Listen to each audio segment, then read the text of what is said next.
ഡിവൈഎഫ്ഐയുടെ മുൻ സംസ്ഥാന സെക്രട്ടറിയും CPM സംസ്ഥാന കമ്മിറ്റി അംഗവുമായ TV രാജേഷ്, അതായത് സ്വാശ്രയ വിഷയത്തിൽ ഏറ്റവും കൂടുതൽ സമരം നടത്തിയ കാലഘട്ടത്തിലെ രണ്ടാം ഘട്ടത്തിൽ നടത്തിയ നേതാവ് കൂടിയാണ്.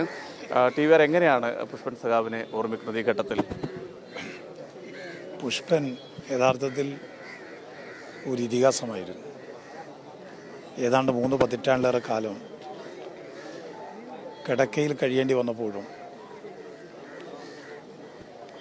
ലോകമെങ്ങുമുള്ള എല്ലാ പോരാളികൾക്കും ആവേശം പകരുന്ന വിധത്തിൽ എല്ലാ പ്രശ്നങ്ങളെയും ചെറുപുഞ്ചിരിയോടെ നേരിട്ട സമാനതകളില്ലാത്ത മാതൃകളില്ലാത്ത ഒരു ധീര വിപ്ലവകാരിയാണ് സഖാവ് പുഷ്പൻ. പുഷ്പൻ്റെ ജീവിതം തീർച്ചയായിട്ടും എല്ലാ വിപ്ലവകാരികൾക്കും ഒരു പ്രചോദനവും അതോടൊപ്പം തന്നെ വളരെ അനുകരണീയമായൊരു മാതൃകയുമാണ്.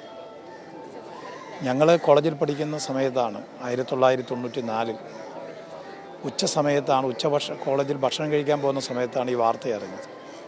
കൂത്തുറമ്പിൽ വെടിവെപ്പുണ്ടായി എന്ന വാർത്ത. കുറച്ച് പേര് മരിച്ചു, എത്ര പേര് മരിച്ചു എന്നൊന്നും അന്നേരം ഞങ്ങൾ അറിഞ്ഞിരുന്നില്ല. അപ്പോൾ പയ്യന്നൂർ കോളേജിൽ നിന്ന് 100 കണക്കിന് വിദ്യാർത്ഥിയോടൊപ്പം പ്രതിഷേധവുമായി പയ്യന്നൂർ നഗരത്തിലേക്ക് പോയി. പിന്നീടാണ് അതിൻ്റെ വിശദവിവരങ്ങളൊക്കെ അറിയുന്നത്. ഒരുപക്ഷെ ഞങ്ങളുടെ തലമുറയെ ഏറ്റവും കൂടുതൽ ആവേശിപ്പിക്കുകയും പ്രചോദിപ്പിക്കുകയും ചെയ്ത വിപ്ലവകാരികളിൽ ഏറ്റവും മുൻനിരയിലാണ് സഖാവ് പുഷ്പൻ്റെ സ്ഥാനം എന്ന് പറയുന്നത്. SFI പ്രവർത്തനമായിരിക്കുന്ന കാലഘട്ടത്തിൽ ഒരു സംസ്ഥാന സെക്രട്ടറി, DYFI സംസ്ഥാന സെക്രട്ടറി ഘട്ടത്തിലൊക്കെ പുഷ്പേട്ടനുമായി വളരെ അടുത്ത വ്യക്തിബന്ധമുള്ള സഖാവാണ്. ആ ഓർമ്മകൾ എങ്ങനെയാണ്?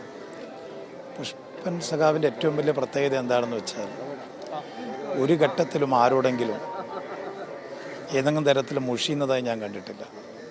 ശാരീരികമായ വല്ലായ്മകളിൽ പെട്ടുഴലുമ്പോഴും എപ്പോഴും ചിരിച്ചു നിൽക്കുന്ന ഒരു പുഷ്പനെയാണ് കണ്ടിട്ടുള്ളത്.